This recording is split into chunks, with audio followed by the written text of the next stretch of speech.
के भीतर डाल देबो, के भीतर डाल देबो। मिक्स बाय शेखर दीवाना। होली के रंगवा छौरी अंधारवा चोली के भीतर डाल देबो। आगे लो छौरी फागुन के महीना जवानी के पानी झाड़ देबो।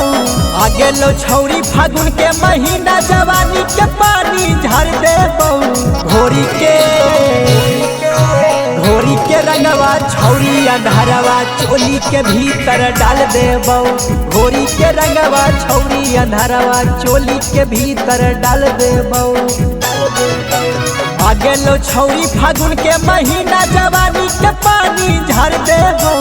आगे लो छौरी फागुन के महीना जवानी के पानी झाड़ देबो। घोरी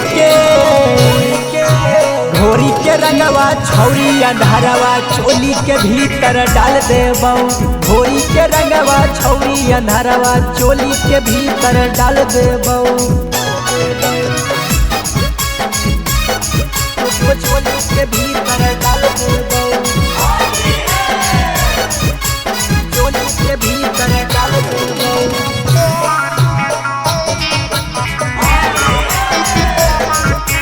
होली के रंगवा छौरी अंधारवा चोली के भीतर डाल देबो। अगे फागुन महीनवा में छौरन हम पागल, जदी धरैनी त जैतौ न भागल।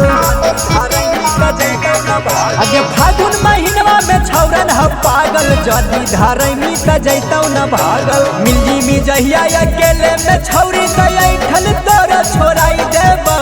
मिली में जहिया अकेले में छौरी ऐठल तोरा छोड़ाई देबो। घोरी के रंगवा छौरी अंधारवा चोली के भीतर डाल देबो। घोरी के रंगवा छौरी अंधारवा चोली के भीतर डाल देबो। चोली के भीतर डाल देबो। चोली के भीतर डाल देबो।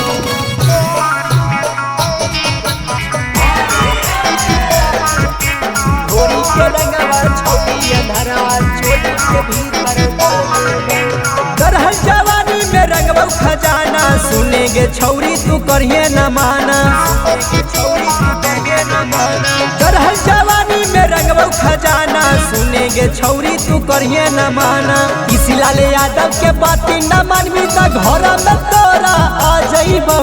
मार्शल यादव के बाती न मानवी त घर में तोरा आ जइबो। घोरी के रंगवा छौरी अंधारवा चोली के भीतर डाल देबो। घोरी के रंगवा छौरी अंधारवा चोली के भीतर डाल देबो।